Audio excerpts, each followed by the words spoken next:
Welcome, guys, to How the Frack We Got Here, a show that takes the news and events of the week and try to make sense out of it all. I'm your host, the most Will Buchanan, and on this show, we simply are all about the facts. There are plenty of news stations out there that simply want to do anything short but inform you. Here at How the Frack We Got Here, that's all we believe in. We go up to the lefts, we go up to the rights, we go up to the middle of independence, we go after all sides because there's more than one side of a story to everything. And you need to know it all in order to actually formulate your own opinion. And that's what we try to do here at How the Frack We Got Here. Thanks for listening, and hold on. It's going to be fun. All right, guys. Today's date, July the 10th, 2024, and this is How the Frack We Got Here. I'm the host, most Will Buchanan, on the Frack We Got Here. We do take the events of the week and try to make sense out of it all. Before we get started, guys, we do try to keep ourselves as legitimate news podcast, which means we only get news from most reputable sources with award-winning journalism. We don't do sensational news like Fox News, News Media, Newsmax, The Daily Beast, where extreme left or extreme right that you get your news from. We simply do not do that. We give you nothing but the facts, just the facts. At the same time, guys, we do try to watch our language, but sometimes words do fly. At the same time, there may be things that might be shown that might be too intense for younger viewers. So viewer discretion is advised. Aside from that, welcome. So, unfortunately, I did, for a Wednesday, we do have to start with some somber news because how many more times are we going to keep seeing, and I mean this not ever so succinctly, when you hear the story, it's going to sound very familiar, and so will the outcome. To see them beat him repeatedly over and over and over again. They didn't stop. They could have stopped. They could have let him go, and they didn't. Tonight in Wisconsin, a distraught wife demanding justice in the death of Devontae Mitchell after family says they viewed surveillance video from Milwaukee's Hyatt Regency Hotel that showed the 43-year-old husband and father running scared through the lobby on Sunday, June 30th, at one point ducking into a women's restroom before police say being detained by hotel security, leading to this moment. Stay down! Please stop fighting! Please stay down! Cell phone video recorded by a witness shows Mitchell, who family says may have been suffering from a mental health episode, crying out as he's held face down by four people identified by police as hotel security, one appearing to notice the witness. When you go into the ladies' room. Milwaukee police saying Mitchell had fought with security guards who detained him until police arrived. They say officers found Mitchell unresponsive and he later died. Civil rights attorney Ben Crump says one of the men who held him down, a front desk employee, claims he told security guards Mitchell couldn't breathe, but was ordered to keep holding him. To the district attorney, we don't know what else we need to present to you to bring charges. 10 days after Mitchell's death, the DA says they're awaiting full autopsy results and reviewing this case as a homicide. Meanwhile, Hyatt says the group who manages the hotel has suspended the employees involved. Lester. Thanks for watching. Stay. So how many times we're going to sit there and see the same thing? Black man gets chased. Black man gets held down. Black man suffocates and dies. We have to wait for the autopsy. Now, again, that man, as far as according to his family, they said that he may have had a mental episode. It amazes me that if he had a mental episode, that how security always seems to react with force. Because we keep on talking about mental health in this country. We keep on talking about how to recognize those with issues or those with problems or those going through something. The fact that you have mental health advocates actually riding with some law enforcement in some cities and states. And yet in a hotel where it seems the hotel security was more intent on stopping him, where I just keep asking the same question. There are four of you and one of him, and you're going to sit there and tell me that you cannot get this man to a sitting position? That's the thing I've never understood. If there's four, if you are literally overpowering this guy, with four people, you're telling me four people can get one individual to a sitting position and restrain him that way to where, he can breathe? Because that always seems to be the go-to. Get the man on the ground, put your body weight on him, and that's how you subdue him. And again, it is just odd that seems that how many times have we heard that story at the same time, the same outcome happens, and we're not. I won't say enraged, but we are. I don't want to get desensitized to it. I don't. And of course, that's going to develop because we're going to see the toxicology report. And trust me, that's the reason why Fox News is quiet right now. Fox News is waiting for the autopsy and toxicology report because they're going to do what happened with Eric Gardner, with George Floyd. They're going to try to sit there and say, "Oh, well, it wasn't the weight of the officers that was on top of him that killed him. It was the stuff in his system. That's what killed him." They're going to find any excuse, and I hate to say that. But the hotel at this moment is doing damage control. Hyatt is trying to distance themselves away from this, even if it means the hotel employees involved, who are currently suspended, may or may not get fired. We don't know that yet. But at the same time, yes, I don't blame the family for suing the hotel because they have to explain, number one, why they were chasing him. Number two, why such extreme measures. And number three, the excuse of, well, I was told to hold him down. Well, who told you to hold him down? Because if that's the case, someone else is liable. And if it's law enforcement, then if I was that family, everybody would be getting sued. But we're going to follow that case as it develops because, again, how many more times we keep hearing I can't breathe in a position to where those who have security training can't seem to get away from putting the body weight on somebody while on the ground, while on top of them, especially when you have other people that can help you restrain said person. I will never understand it. But like I said, we will follow that story as it goes along. So let's get to the Democrats. I know I usually start with the Republicans. We're going to start with the Democrats tonight because sometimes how can I put this over so nice with Democrats? You guys off the phone, first off, a lot of you are spineless, really are. But at the same time, there seems to be this story that just will not seem to go away. And it stemmed back from the first debate with Biden and convicted felon Trump. I love saying that. But however, it isn't the Republicans who are saying Joe is too old now. That 81-year-old President Joe Biden is too old to run for a second term. Nope. It's his own party. To where now they're calling, some of them, and it seems to be growing in number, are calling for him to step down. It amazes me, but unfortunately, it's true. Dozens of world leaders at the NATO summit in Washington. President Biden is promoting unity and strength. Today, we're stronger than we've ever been. But that message comes as the president faces fresh calls to leave the race. Today, one of his most prominent Hollywood backers going off script. George Clooney, who hosted a star-studded fundraiser for the president just 3 weeks ago, writing a guest essay in the New York Times, arguing we are not going to win in November with this president, and urging Democrats to coalesce behind a new nominee. The actor making the case that the president he spent time with at the fundraiser had changed from prior elections. And that night was the same man we all witnessed at the debate. And this morning, former House Speaker Nancy Pelosi became the highest-ranking Democrat to signal he could still drop out. It's up to the president to decide if he is going to run. We're all encouraging him to make that decision because time is running short. A striking statement, considering the president has repeatedly said he has decided. I'm staying in the race. Pelosi later clarifying she still supports the president. President Biden, is Nancy Pelosi still behind you, sir? Still, top House Democrat Hakeem Jeffries has told worried lawmakers that he plans to relay their concerns to President Biden, 4 sources confirmed to NBC News. And senior Biden advisors are now set to brief Democratic senators at a special caucus luncheon tomorrow, after Michael Bennet of Colorado became the first sitting senator to say this publicly. Donald Trump is on track, I think, to win this election and maybe win it by a landslide and take with him the Senate and the House. The question now, will the floodgates open on Capitol Hill? I am deeply concerned about Joe Biden winning this November. We have to reach a conclusion as soon as possible.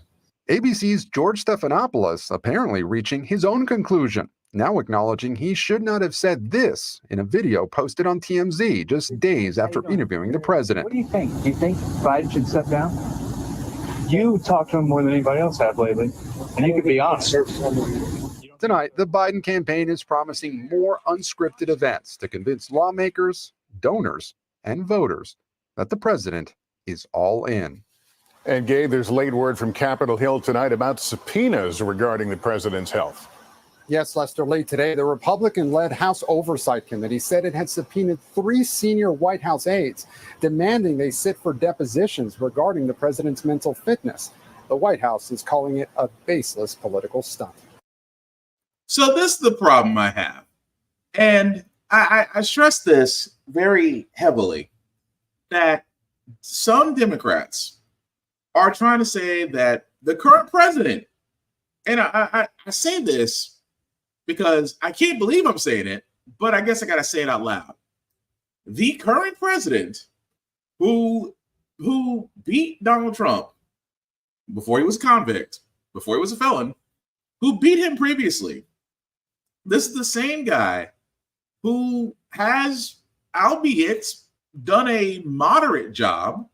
And I say moderate because he did. I mean, it wasn't bad and it wasn't all the way good. It was a moderate job. But let's be honest, he's a moderate Democrat. That should go along territory. That being said, you're telling me this man that you think can't beat a convicted felon who has basically told everybody what he's going to do if he gets back in office, that he has sat there and said he wants to be a dictator. If he sat there and said he's gonna reverse, he's going to terminate certain government entities, he is going to end education and institute his own policy of education. This man, which I'll get to momentarily because he has this thing called Agenda 47, it's on his website, and we'll get into that momentarily. But that being said, you're telling me 81-year-old President Joe Biden can't beat him, and that all of these Democrats that are coming forward and calling for him to step down are all screaming it now. It's a little late. We are I believe 118 days away from election day. I think we're correct me if I'm wrong. I think we're 118 days away. If not, I'll go back and correct myself. But you guys waited 2 years too late, because again, Biden, and I said before in a previous podcast, everybody has an off night when it's debate night. Everybody has an off night. President Obama had an off night. When he was debating Mitt Romney, he had an off night. And again, you can give excuse you want to. Obama wasn't Obama that night when he debated Mitt Romney. Okay, fine. He came back. He still came back, still got a second term. No problem. Why we not expect Biden to do the same thing? Especially since a guy like Trump. I don't mean to say it's like running against an idiot that believes his own hype, but yes, it's running against an idiot that believes his own hype. And it amazes me that these Democrats, although not all Democrats, because AOC and Bernie Sanders did support Biden going forward, saying that he is fine. And he has already passed a physical fit test. Now, the only time I'll ever question a physical fit test was the one that was given to Trump that he said he was physically fit. That's the one I'll question, because that man's, let's be honest, that man's dietary planning, unless it's all McDonald's, let's be honest, not that healthy. But Democrats are shooting themselves in the foot. Instead of getting behind the president, really saying, as I've been saying this podcast, what these Democrats are not doing, they are not talking about all the accomplishments they've done this entire presidential first term. They have not talked about what they've been doing. They haven't talked about what they accomplished, what they got done. They haven't talked about any of those things. They're too busy for some of them talking about, well, Biden is a little old. Maybe we should get a different president. Maybe we should have a different candidate. And as a voter, I can't tell you how many times that it's almost like Democrats are like, you guys don't even get behind the same guy who's running the country right now. You're too busy trying to replace him because he's old. Where, no offense, a lot of you guys, if we're going by age, should be replaced. There's some seven there. Don't get me wrong. Representative Maxine Waters is older than President Biden, and she still gets shit done. Maxine Waters, remember that? Whoever, again, she's older than Joe Biden. She's still getting shit done. So as much as they want to sit there and talk about age, well, it's just how he talked. And I said, this is a man who is dyslexic, has a stutter. Why are you surprised? And still did a moderate job. But Democrats seem to be on this, well, we just might need to look into, a different candidate. Well, who? If we're going to go that route, who do you have? Because if Biden steps down, that means Madam Vice President Kamala Harris is next. And let's be honest, I'm trying to be as nice as I can, because Kamala Harris, again, made history as the first, history on a lot of counts. She is the first Black vice president. She is the first Black woman to be a vice president in a executive branch. She has made history. Do not get me wrong. Without her, we would not have Ketanji Brown Jackson as Supreme Court justice. She was the deciding factor in getting her nominated to Supreme Court. Again, she has done things, but at a moment to where she went to New Orleans during the Essence Festival to speak about it, she could have sat there, and I get mad when I see this, because like, you guys have the moment, and we need to hold ourselves and the people we vote for and accountable. And Madam Vice President basically came to the Essence Festival and didn't mention the president once. Didn't talk about, Joe's okay. He's fine. We'll be okay for a second term. That's all you had to freaking say. You didn't have to give this whole 4-hour speech on everything else. Oh, well, we have plans to do this in the year and this, did this, that, and the other. Say Joe's fine. Say what you accomplished. Say what needs to be done. And say that we need you to vote. How hard is that? And again, I'm not saying Madam Vice President Kamala Harris is not stupid. She is very educated. But it is amazing to me the current stand of the Democrats are not doing what Republicans always do. Republicans toe the line. They may be counterproductive. They may be hypocrites. They may be uber religious nuts. But when it comes to the party line, everybody toes it. And we'll get into that momentarily. But again, it amazes me that Democrats have taken a story that should have been old and gone, and yet still gains traction because some people believe that Joe should step down. But you can't provide another candidate that could do so. So again, make it make sense. But speaking of things to make it make sense, again, another we're actually going to show a traffic stop where it occurred in Delaware, where it seems the officers may have gotten just a little bit too handsy and punched a woman for what it looks like to be no reason. Again, this is graphic. Viewer discretion is advised. New video tonight from Newcastle County Police showing a controversial incident between officers and a driver. Police released body cam video today showing the encounter. It was back on June 29th when it happened, saying they're aware of video circulating online. They say one of its officers saw the driver commit several traffic violations, and when he tried to pull her over, she kept going, pulling into the parking lot of a Royal Farms on Pulaski Highway and then backing into a parking spot. Step out of the car. Step out. Step out. Because I asked you to. Yes. For what? Step out. What? You want to get locked up? For what? Right now, you're resisting. For what? You said I'm detained, but you never gave me a reason.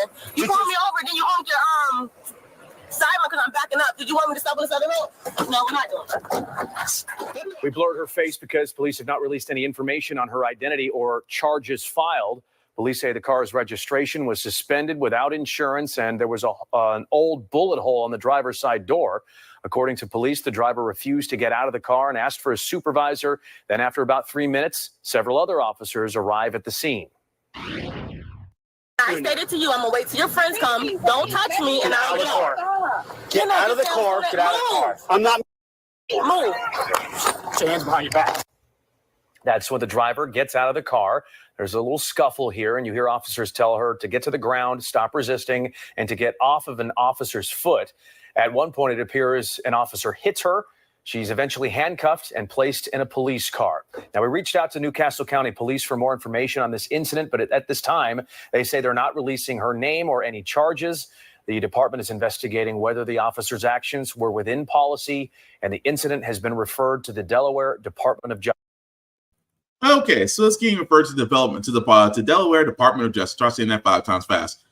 I got a question. What did she do to where the officer decided to give her the Marge Simpson just a again? And he says, "Well, she stepped on an officer's foot." Doesn't mean the officer has the green light to punch a woman. I'm just saying. But again, I talked about law enforcement. I talked about there needs to be reform to it. We keep saying there needs to be reform, and we keep being told, well, there's just a few bad apples. And I'll keep saying this the same way Chris Rock said it. In some jobs, you cannot have okay or terrible people working those jobs. Law enforcement is one of them. We can't have bad apples. If you can't control yourself when you were not assaulted, when you had more numbers than said person, and decided still to punch them on the way down while they're being restrained, I don't think you should be a law enforcement officer. I personally think you need to have your job taken away from you. I think that your pension needs to go to the victims. Because let's be honest, the only thing that ever actually changes in police brutality toward minorities is money. And I keep saying this, I'll say it again. Take the police pension fund and use that as cash payments toward victims that they harm. Watch how quickly those actual attacks and things of that nature will drop. Why? Because you attack the money. Sometimes it takes that much. But again, guys, like I said, I know I got off the Democrats. The simple fact of the matter is they can't get behind Joe because they're too busy trying to install another candidate, which I think is a little too late for that. But let's talk about Trump for a second, because again, if you've been on the interwebs, you probably outside have heard of They Not Like Us and Hawk Tool Girl. You probably heard the words Project 2025. And yes, it does involve Trump, but not the way you think. Former President Donald Trump in a new post online insisting he knows nothing about Project 2025 with no idea who's behind it, calling some of the controversial 900-page proposal to overhaul the federal government ridiculous and abysmal. The comments coming after Democrats pushed to tie Mr. Trump to the plan created not by the Trump campaign itself, but by some former Trump administration officials working with conservative think tank, the Heritage Foundation. Its president coming under fire just last week for this. We are in the process of the Second American Revolution, which will remain bloodless if the left allows it to be. So what is Project 2025? What we're doing is systematically preparing to march into office and bring a new army of aligned, trained, and essentially weaponized conservatives ready to do battle against the deep state. That battle plan outlining several key proposals, including a federal government under much tighter presidential control. Even now, independent agencies like the Department of Justice would answer almost entirely to Mr. Trump. And it calls for replacing thousands of civil employees with political appointees, presumably loyal to the former president. Project 2025 calls for more spending for a U.S.-Mexico border wall, a signature Trump proposal back in 2016. Build that wall. And on this side of the border, big cuts to corporate taxes and income tax for America's highest earners. The plan taking aim at what it calls woke culture warriors, calling for deleting a long list of terms from all federal rules, including sexual orientation, diversity, equity, and inclusion, and gender identity, and eliminating the education department. It's not uncommon for think tanks to create wish lists for governments in waiting. But with the race for the White House all but deadlocked, Democratic opposition to the plan has ramped up against what Congressman Jared Huffman, behind the Stop Project 2025 task force, calls a dystopian plot. I think what troubles me the most is just the explicitness of the extremism. And the people who are saying these things are the most inner circle leaders of Donald Trump's political world. Those behind Project 2025 accuse Democrats of fear-mongering. This really would tee up an incoming administration to achieve more than we've ever seen under a conservative president before. Now, a spokesperson for Project 2025 says in a post on X that the group does not speak for any candidate or campaign. And in response to those controversial comments on an American revolution, the head of the Heritage Foundation tells the New York Times, quote, "These patriots are committed to peaceful revolution at the ballot box." Now, President Biden, for his part, in a statement, says Project 2025 would give Mr. Trump limitless power over. Okay, so again, you said Project 2025. Now, of course, Trump has said, I've got nothing to do with it because I have my own agenda. And yes, for a split second, guys, we are going to go to the website because he has Agenda 47. As you can see right there, with our convicted felon Trump, of course, Agent 47. I'm sorry, Agenda 47, not to be confused with Hitman 47, Hitman, but you can see, and I'm just going to just go over a couple of these just so you guys know. This is what he says as he would do if he was reelected for his second go around. He'll declare war on all cartels, which again, because apparently the war on drugs is still going on. Ending veteran homelessness in America. Although he says here, President Trump will make it a personal mission to totally eradicate veterans' homelessness in America, but doesn't say how he's going to do it. However, we have already seen the previous podcast where the Supreme Court has sat there and told cities and states that do have laws and bans in place for homelessness that, hey, you guys are okay to proceed how you want to because there is nothing that prevents you from enforcing this, so go nuts. I love to see how Trump's going to do that. But again, I don't want to play this video. It's pretty much full of bullshit. No welfare for illegal aliens, which is amazing to me because that is a talking point that Fox News loves to point out, that these illegal aliens somehow are getting more welfare than common citizens. Although he will say he will end it. Well, no offense. Welfare is actually through the governmental system. So how are illegal aliens getting it? The American Academy. This is the part I want to talk to you guys for a second. That he has said. Now, note the wording on this. President Trump announces a plan to revolutionize higher education by shifting excessively large endowments from private universities toward a new institution called the American Academy. What President Trump is not saying that if he did actually come into office, that he would dismantle the Department of Education because he believes what is currently happening right now is indoctrination. He wants to do the American Academy to where they can introduce their own patriotic history.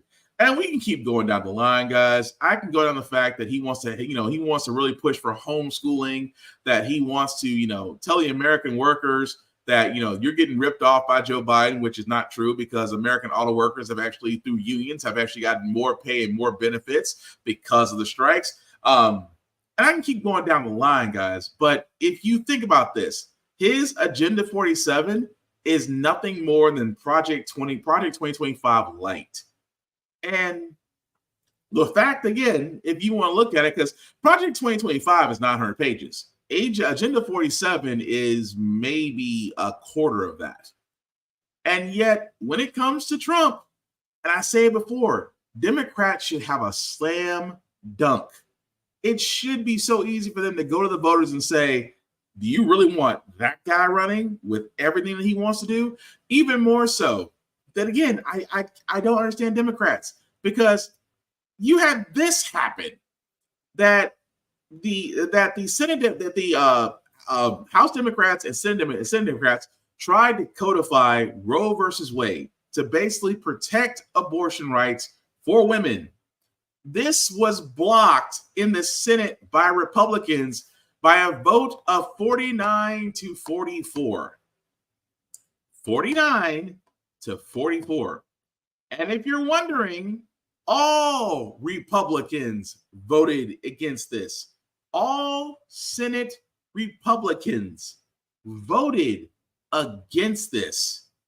That alone should tell you everything you want to know.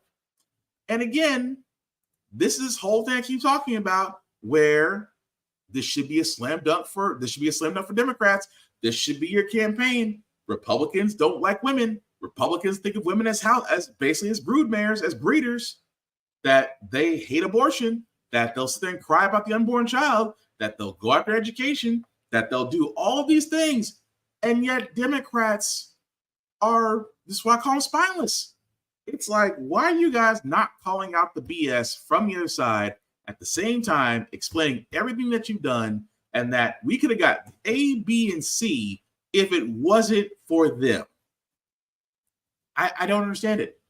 I do not understand the quietness of the Democrats when you are literally doing the Republicans' work for them. It's almost as if you're basically the same party, just different colors. But again, I digress. You guys tell me differently because it's good. I mean, granted, I hope people do vote in November. I hope everybody votes. That's my hope. But at the same time, your choices are a convicted felon who has done nothing for the American people but helped himself and rich people and corporations versus a man who, yes, he is old, but so is most of Congress. Congress at this point is a nursing home, given the ages of people there. But yes, he did a moderate job, but he didn't, didn't do what Trump did, because I always point out what Trump did. He's the only man in the world that is a successful businessman who bankrupted a casino. That's unheard of.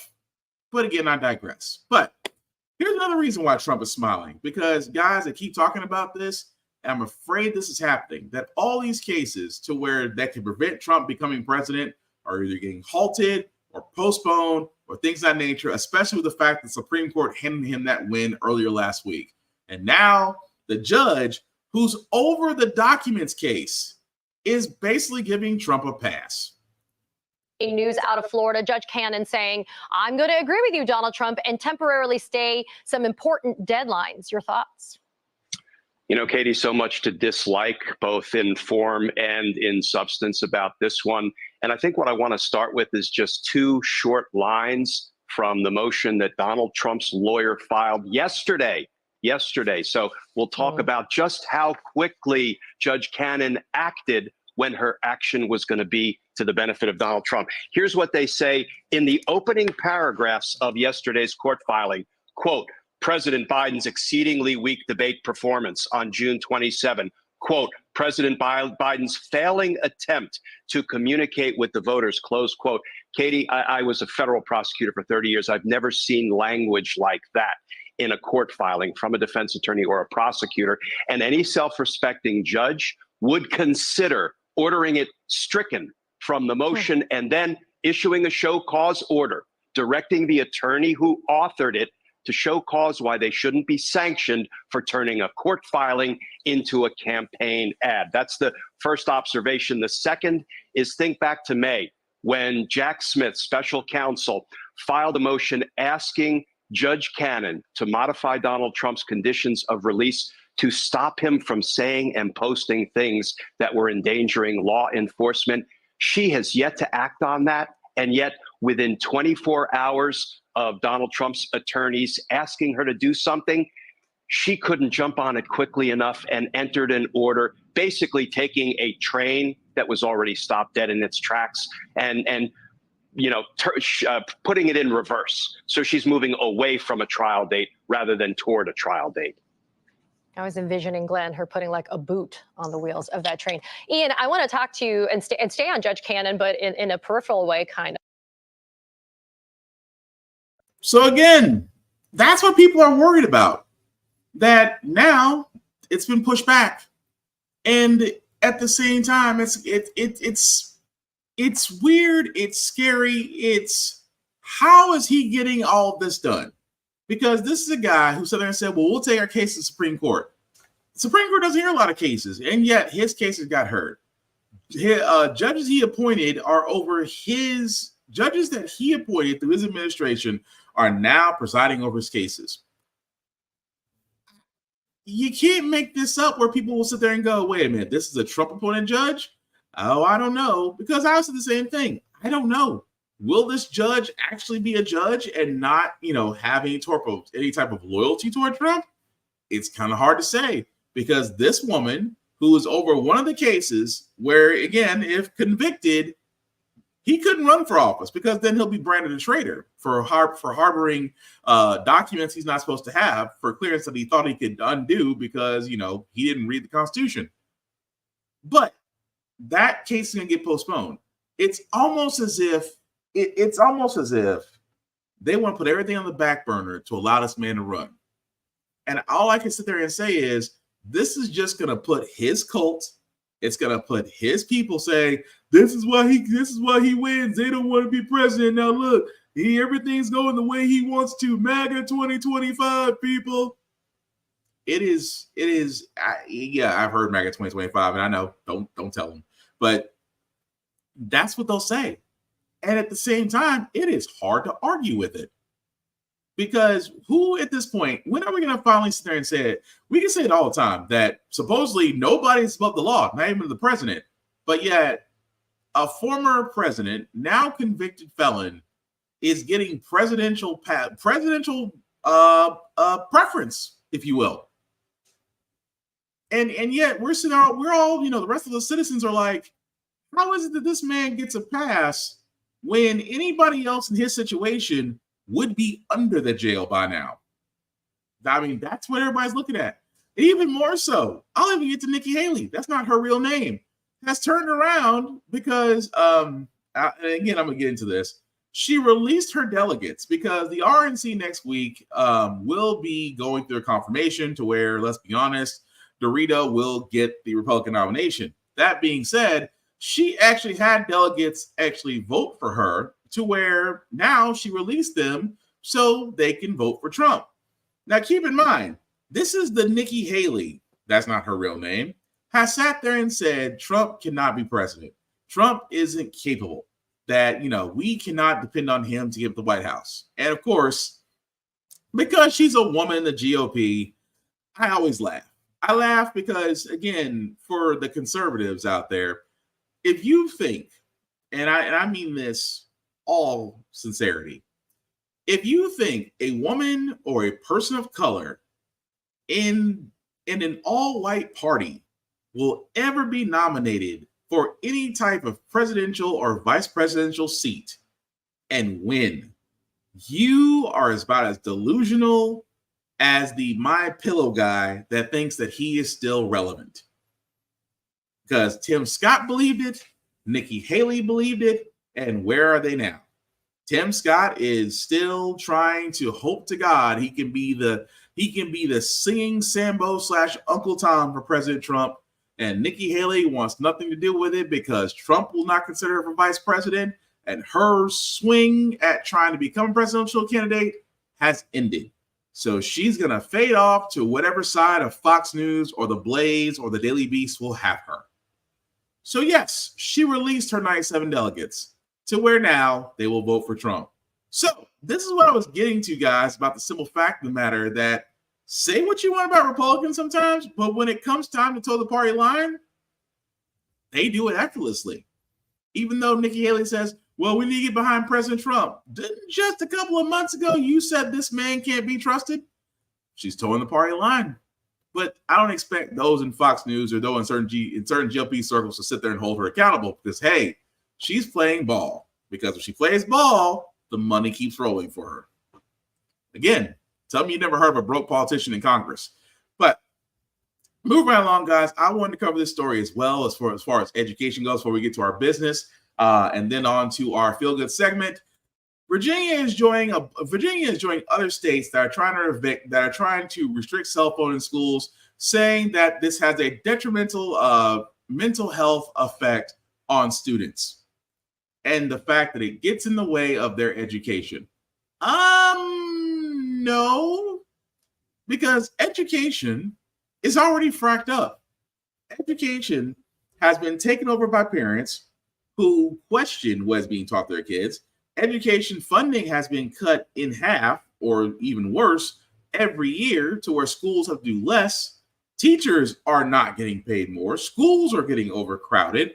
The actual teaching, I should say the actual educational system that's actually being used in most school systems is woefully outdated unless you go to a private school in which they seem to get their best of everything because, hey, tuition, I should know. I freaking pay it one.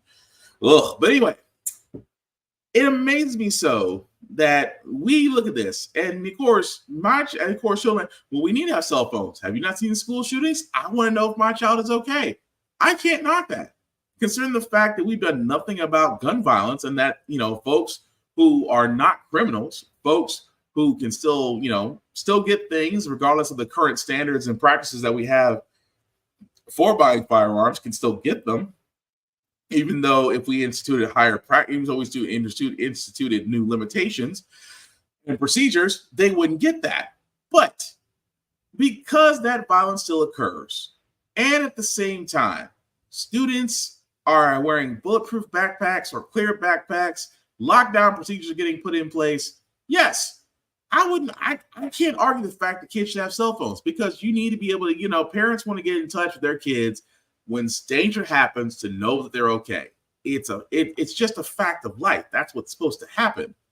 But here's another thing that I wish that honestly schools need to really diverge into, because kids love cell phones and tablets, technology. This happens, right? Why are we not adapting our educational system to this? See, my thing is, we should be actually embracing technology. We should actually be using it to an extent to where we can revamp our education system and reach these kids differently, especially with these kids that have different learning types or disabilities or things of that nature. Why are we not utilizing that? Utilizing smartphones, utilizing tablets, because other countries are doing it. And I'm honestly trying to figure that out, because we're too busy trying to go back to the 1940s educational system while locking out technology because they see it as a distraction, when really we should be using it as a way to incorporate that and actually improve education across the board. Because let's be honest, if education had the same blank checkbook as the Department of Defense, there'd be smarter people and fewer wars. That's all I'm saying. But moving right along, guys, I want to cover this because Boeing, we talked about Boeing a lot, especially at the fact that, whistleblowers seem to come up missing. Well, Boeing as a company has settled again. Today's guilty plea comes more than 5 years after 346 people died in 2 Boeing MAX 8 crashes overseas. Boeing now admits it's committed a felony, misleading FAA regulators about new cockpit software that eventually brought both planes down. Family attorneys say the plea isn't enough. Victim families feel like Boeing is getting off easy. Under the plea agreement, Boeing must pay another $244 million fine, bringing the total to $487 million, and spend $455 million to strengthen compliance and safety programs. An independent monitor will oversee Boeing's compliance. Boeing avoided prosecution in 2021 by agreeing to improve quality control and report truthfully to the FAA. But after the mid-air door plug blowout in January, prosecutors accused Boeing of violating that agreement. Today, Boeing said we have reached an agreement in principle on terms of a resolution with the Justice Department.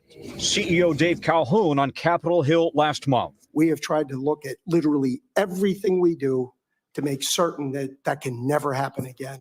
Nadia Milaron lost her 24-year-old daughter, Samia, in the Ethiopian crash. We have a perpetrator that killed 346 people, and they have to be accountable for those deaths. Complicating the plea, companies convicted of felonies can be barred from defense contracts. But Boeing is a critical defense and space contractor and could require a waiver. A Texas judge will decide whether to accept or reject the deal. And Tom, while we have you, we're learning of another plane that lost a tire on takeoff today. So again, with Boeing, this isn't the first time they've done this. The fact that taking a plea deal means that there is some admission of guilt, and that, and this is the part that bothers me, because yes, Boeing does have military contracts with the U.S. At the same time, it's like, okay, we'll do this plea deal, we'll pay this fine, and all's forgiven, right? And people are going, no, because Boeing has had a history of issues with their planes, issues with their engines, as we just showed a few months ago, where literally the door came off a Boeing plane. And thankfully, nobody was sitting right there, because when that door did come off, whoever was sitting right next to that door is getting sucked out. But what's so crazy about this is that what the journalist said at the end, that because because if they did get convicted, they're barred from defense contracts. Boeing has multiple defense contracts with the U.S. government. So now I'm going to tell you what's going to happen. The same thing that usually happens because they've got too many irons in the fire and no one else, and they can't get rid of him. So you know what's going to happen? Boeing, the judge is going to accept it. He may up the amount. Boeing's almost nearly $1 trillion company. They'll pay whatever amount it is. The CEO at the time will probably get a golden parachute on his way out. A new CEO will be installed, and business as usual. And there's something wrong with that. That how is it that a company who has had multiple negligence is still allowed to operate in the U.S. at a high number, all because they paid a fine? How is it that we have not figured out what other countries have done? They have jailed politicians, CEOs, and bankers. We give them a pass. If it was anybody else, they'd be in jail. Even more so with Fifth Third Bank. Fifth Third Bank, again, and I can't make this up because I thought it was Wells Fargo that did identity theft, but no, Fifth Third Bank basically forced their customers into car insurance, even to the point to where they repossessed vehicles and was doing this illegally. And now that they were caught, they're agreeing to pay up to $20 million in penalties. Imagine, if you will, a bank that was selling car insurance. And let's be honest, we all need car insurance. You see how people drive on the roads these days. But this bank was selling car insurance. No different than any other bank credit union. They all sell discounted car insurance. But instead of taking no for an answer, Fifth Third Bank forced their customers to actually get it, even creating fake accounts for those that, again, decide not to. So let me get this straight. So this bank decided to force people into buying this car insurance. And if you didn't do it, you still bought it, you still paid for it anyway. That also being said, that's identity theft, that's extortion. And yet, from a lawsuit that was almost 4 years ago, this was back in 2022 when the lawsuit was filed, that they're now agreeing to pay $20 million and a final payout. But will anybody go to jail? Probably not. CEO will probably step down, gets a golden parachute. Another CEO gets installed in. Fifth Third Bank is allowed to operate as usual. Because thankfully, the Consumer Federal Protection Department, Consumer Federal Protection Bureau, or the CFPB, which has actually been doing great work, is the ones behind this. Now, imagine if we didn't have an agency that was like that wasn't monitoring and holding business accountable. You would have companies like Boeing and banks like Fifth Third Bank still operating, even though the penalties are drops in the bucket. They really are. Those penalties really are drops in the bucket. Those CEOs will be fine, but those companies are still allowed to run, and it's only because that one is a bank and one has contracts with the U.S. government.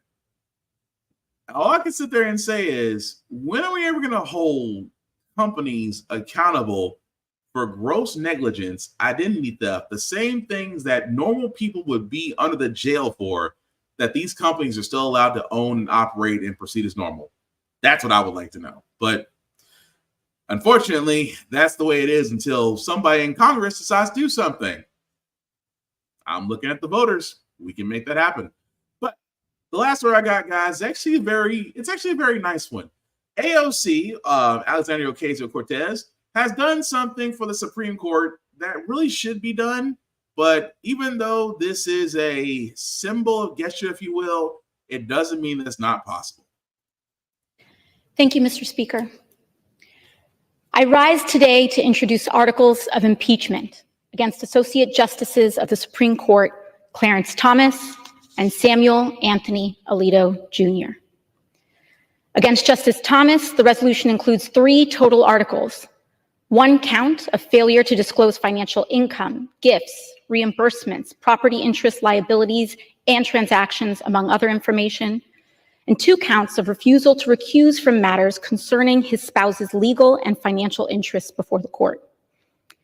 The second resolution includes the following impeachment articles against Justice Alito: 1 count of refusal to recuse from cases in which he had a personal bias or prejudice concerning a party before the court, and one count of failure to disclose financial incomes, gifts, reimbursements, property interests, among other information.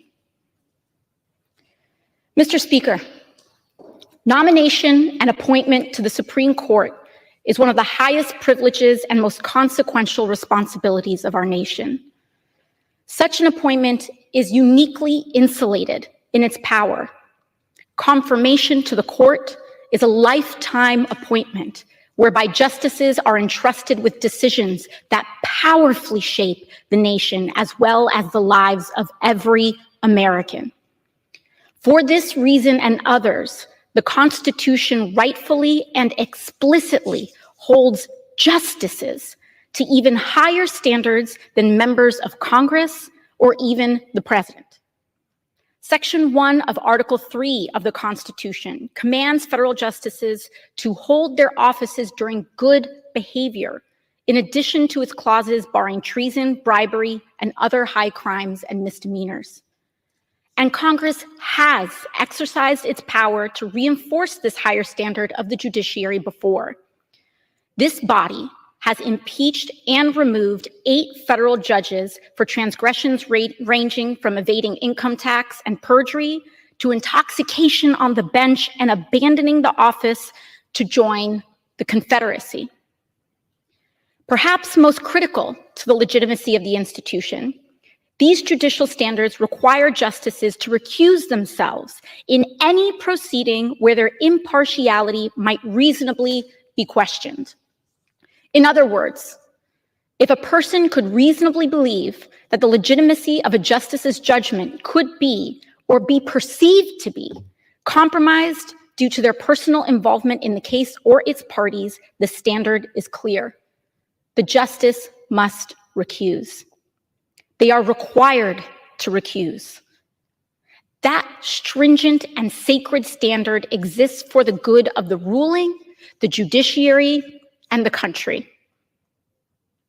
Mr. Speaker, I believe that everyday Americans, independent of party or ideology, can reasonably conclude that Justices Thomas and Alito's years-long pattern of misconduct and failure to recuse in cases bearing their clear personal and financial involvement represents an abuse of power and threat to our democracy fundamentally incompatible with continued service on our nation's highest court. For the good of the institution and the nation, absent resignation, they must be removed. The proof is undeniable, and here I will lay it out. Justice Clarence Thomas, for decades now, has carried on a close, financially entangled personal relationship with real estate billionaire Harlan Crow. It is of material importance to the American people to note that Justice Thomas's relationship to the billionaire only began after Thomas's powerful appointment to our nation's highest court. The cash, goods, and services Justice Thomas received over the years include large loan balance cancellations, tuition payments for family, and vacations in private jets and yachts worth up to $500,000 alone.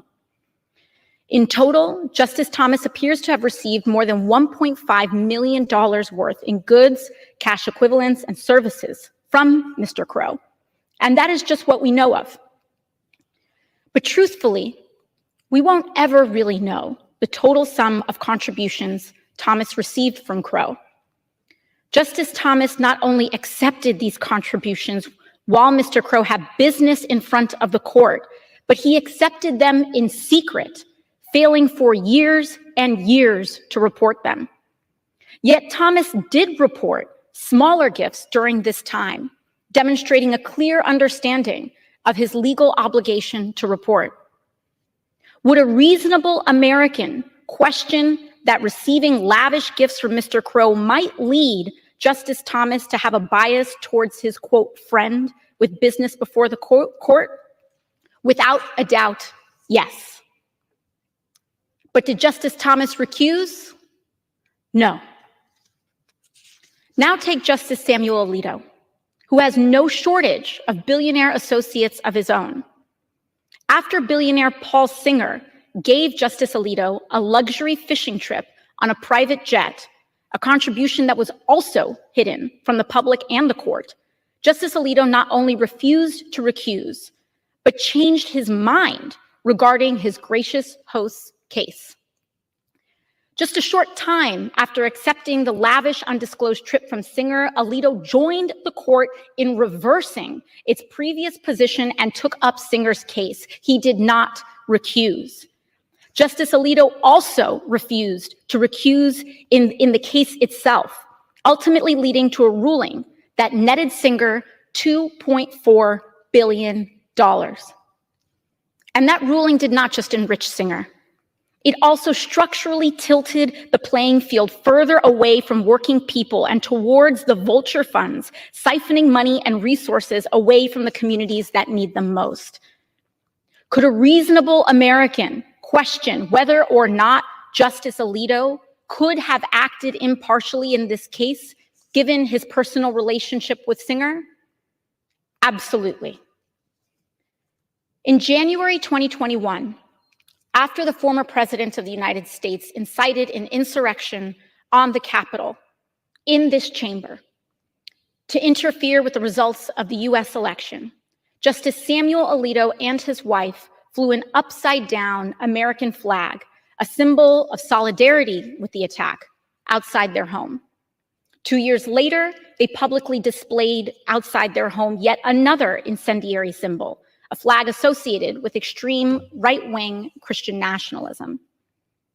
Justice Alito maintains that his wife, Martha Ann Alito, is the only one responsible for the flags.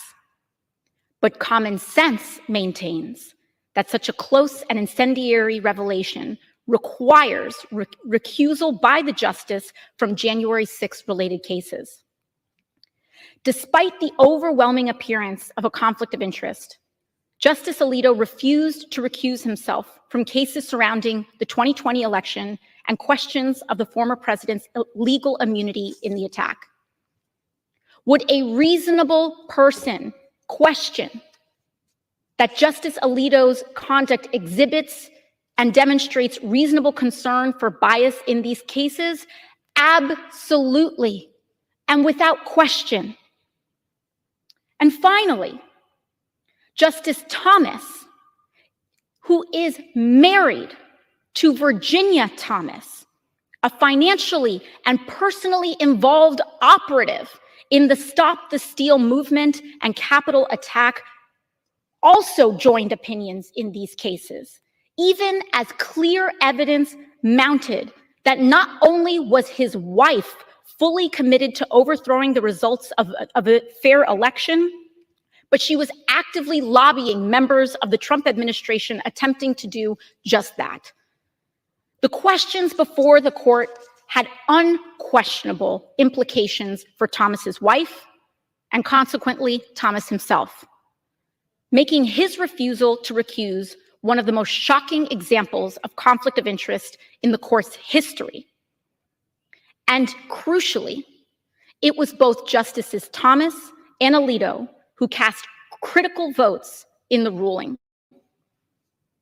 It now follows that because of Alito's and Thomas's refusals to recuse, everyday Americans cannot, should not, and will not believe that these justices, and consequently the court they serve, is working to uphold the Constitution and put the country ahead of their own individual self-interests.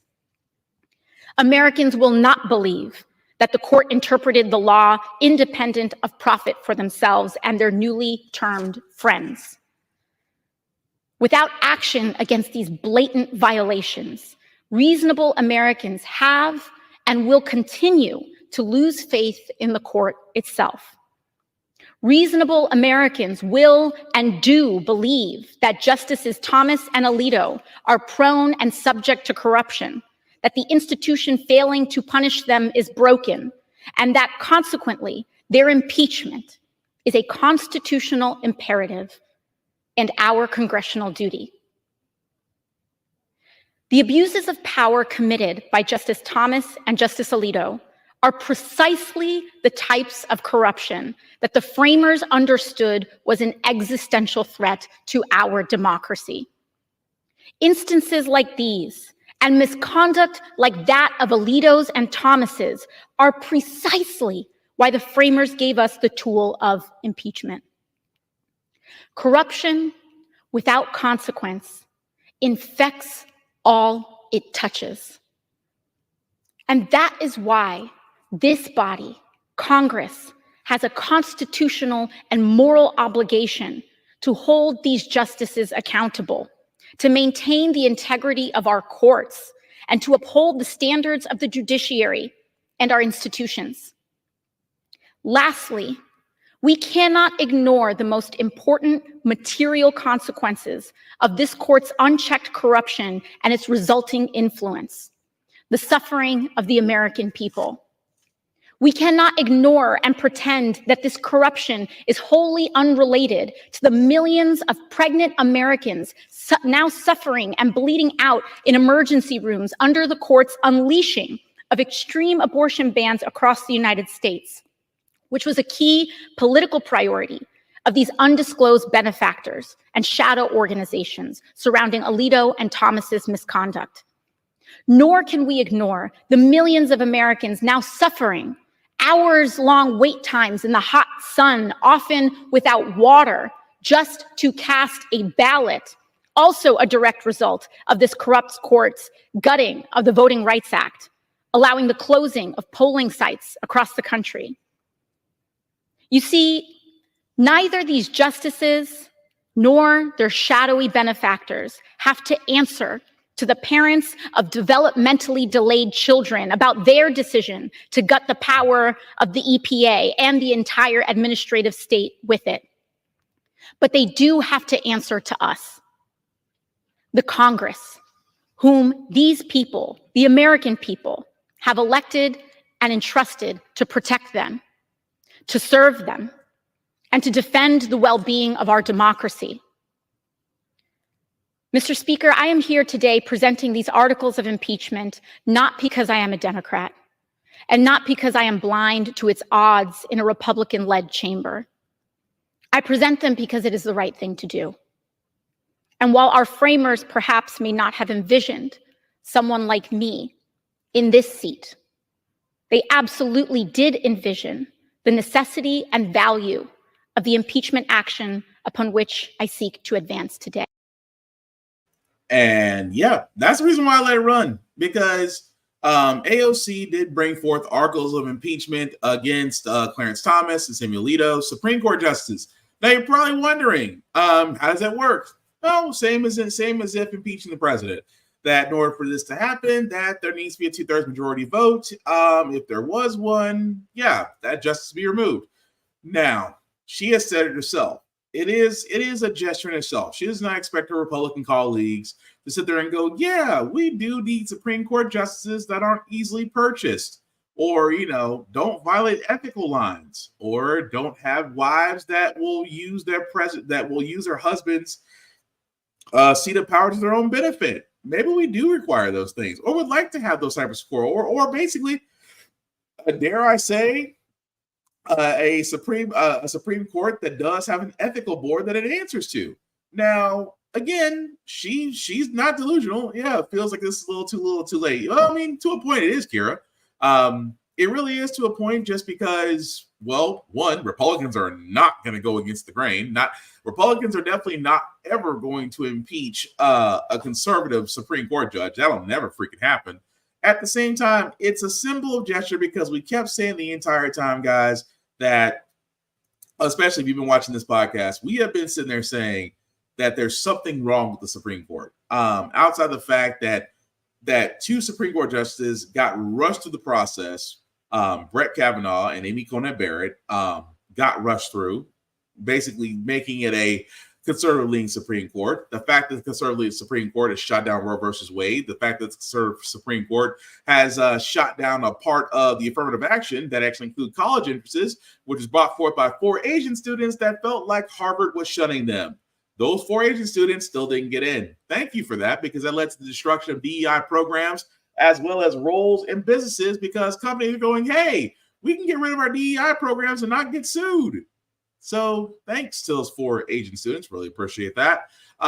Let's not also forget, just last week, they talked about the Chevron doctrine, which meant that any government agency now has lost the legal power in a court case they bring forward. So let's not forget that the EPA, that the Department of Education, that even the DOJ may have some issues trying to get certain cases through because now they're not seen as the authority anymore. Again, Supreme Court has also sat there and said that they said that cities and states that have laws and regulations about homelessness that can now be allowed to operate because, again, they don't see it as unconstitutional. They've also sat there and said the president cannot forgive student loan debt, saying that he does not have the power to do so. But at the same time, they also said that the president can now be immune from some official acts. All the makings of a conservative Supreme Court. And I keep saying that as long as there's not a balanced Supreme Court. Now, don't get me wrong. Would I love a progressive liberal Supreme Court? Absolutely, because then that makes more sense. But let's be honest, it's not a perfect world. We're not going to get that. So what's left? A balanced Supreme Court. Biden could use the time that he has left, and he could balance out the Supreme Court. You could, because you do have reconciliation in the Senate. You still have Madam Vice President Kamala Harris's tiebreaker. You could push forward some confirmations that you have for Supreme Court and do the same thing that convicted felon Trump did when he had the Senate and he was the president. You could bum rush those people through, and you could make this conservative leaning Supreme Court a balanced one. You could. Will he? Probably not. At the same time, articles of impeachment brought against the Supreme Court is not uncommon. This has been done before. However, it wasn't gone through, and it probably won't go through this time because, again, Republicans have to protect their cash cow, meaning Trump and the cult that follows him. But it's a nice gesture, and to point out the facts, because Supreme Court judges do need to have an ethical board to basically answer to. We can't do the whole trust me because you're a Supreme Court justice. Because you're a justice doesn't mean that you're not infallible. You're human. You will succumb or make mistakes. That is the reason why we have checks and balances, or supposed to, in this country. But we're going to go ahead and move on to our feel-good segment, guys, because usually on How the Frack We Got Here, we do cover a lot of things that are doom and gloom, sometimes make you faith in humanity. But hey, it's hump day, leading toward tomorrow, which is Friday, which is Thursday. We'll leave you guys on some good vibrations, and hopefully we can do just that with this story. Imagine that you graduated law school, but never got your cap and gown, never got to walk that aisle, never really got to relish in your accomplishment. Well, the woman that we're about to show never got that chance, but thanks to some family members, she is. This is the best thing ever.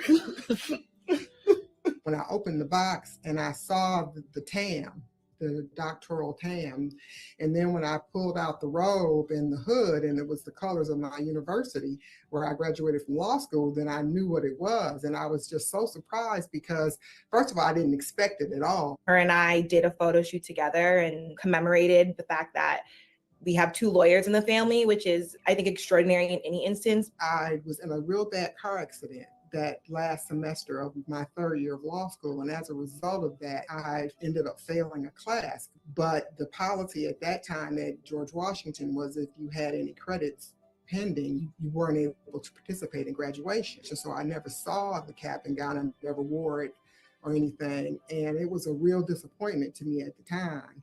I did finish law school. I passed the bar exam. And I went on to practice law for some years before I switched into the nonprofit sector. I ordered her cap and gown from her school, and then I scheduled our hair appointments and our makeup appointments and our photo shoot. Having the fact that we're both Black women, it's extremely rare to have this sort of occurrence. So I wanted to celebrate it. One of the things I hope maybe people will take from this is that no matter what, whatever adversity comes, you fall down, but you can get up. I just thought that was cool because, again, if you never graduated, if you ever had the idea of graduating, and again, in her case, because of a stupid rule at school that kept her from graduating, that, you know, her daughter, who was also a lawyer, decided that, you know what, we're going to give you the one thing that you should have gotten a long time ago.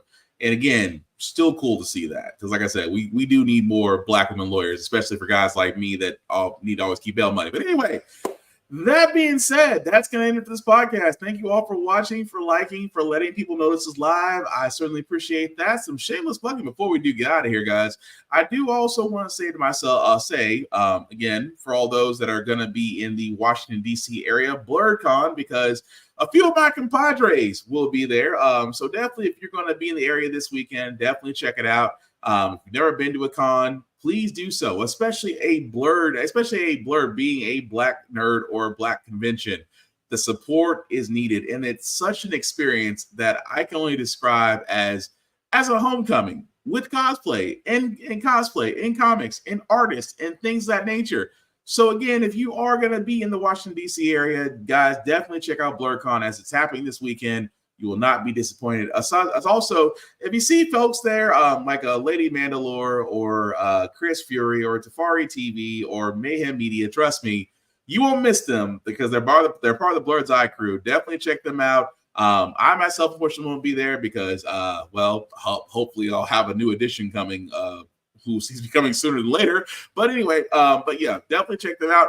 Also, check out blurredstation.com. I cannot stress this enough, guys, about blurredstation.com. It is the vehicle. It is the table we've always wanted. It's $10.99 a month. You can definitely join there. Again, if you're going to join, please join in the Blurred's Eye View Affinity membership. Select any member there. We certainly appreciate that. And it's $10.99 a month to view Blurred Station streaming movies, television, anime series. You name it, it's there. Definitely check it out. After 36 months of paying $10.99 a month, guys, you do have the option of owning a piece of Blurred Station. So definitely check it out. And if you also are a content creator and you want your content to be shown on blurredstation.com, first you have to join, which allows you to talk to people behind the curtain. And from there, if all works out, you'll be able to see your content on blurredstation.com. And again, you get to keep the content. They only ask for a piece of distribution. Can't beat that with a stick. But as for myself, guys, you can find me Black_Spartan615 on all the socials. I'm friendly, just don't make it weird. That's the only rule I have as far as being on socials. That, of course, we can talk about current events, we can talk about politics, we can talk about how you can be effective in your community. But again, keep it simple, don't be weird. I don't want to have to get this whole thing of blocking and whatnot. So again, don't be weird. Black_Spartan615 is where you can find me. Add me, follow me. I certainly appreciate that. The link at the bottom, I'll make that a little bit bigger for you guys to see. If you copy and paste that link in your browser, take you to my YouTube, Facebook groups for all of my podcasts to where you can like, share, subscribe. A like, a share, and a follow costs nothing, guys, but it means everything. I would certainly appreciate that if you can do just that. Aside from that, guys, again, still going to say, if you're in the Washington, D.C. area or you're heading to the Washington, D.C. area, definitely check out BlurredCon. Let the folks know there. Definitely enjoy it because, again, these experiences need to grow in number, not just at BlurredCon, but other cons as well. So hopefully, if you are able to go there and enjoy yourself, please do. You'll have a lot of fun. That being said, guys, I did check. We are 118 days away from Election Day, which means know who you're voting for. Please vote. Please get active because, again, if voting wasn't important, they wouldn't be trying so hard to basically make it harder for you to vote. And again, learn, because outside the national election that's happening, there may be other elections going on in your city and state. Definitely get to know the candidates. Get to know who you're voting for because, trust me, unlike here in Tennessee, there's a lot of people regretting sending a lot of these idiots to our state legislature right now. So we'd like to avoid that problem in the future. Get to know the candidates, press them, get to know what they're thinking because they're going to make decisions that affect you. And also, if you believe that you can be a great public servant, there are websites out there that can actually show you how to run for office in your city and state, whether you want to be a representative, whether you want to be a senator, things of that nature. It'll definitely show you how you can do that to where you can get on the ballot and, again, be able to be a servant of the people. That being said, guys, the last thing I'll say about how the Frack We Got Here is all about staying informed. We are not trying to reinvent the wheel, guys. We are simply giving you all the information, allow you to make up your own mind, but we do provide a logical perspective that goes along with it. We do better as a society once we're informed. We're progressive. We move forward. We try to basically correct the mistakes we made in the past by making the right ones today, like electing our first Black woman to the Federal Board of Governors, electing our first Black woman to the Supreme Court, electing our first Black woman as a National Cybersecurity Director. All great things. When we don't learn from history, then we are doomed to repeat it. That's what we keep asking ourselves. Why does everything go up in our paychecks? Why are we electing different politicians but still the same old gang in Congress? And most importantly, how the frack we got here. Thank you all for watching, guys. Please take care of yourselves and each other, and hopefully we'll get through this. Peace.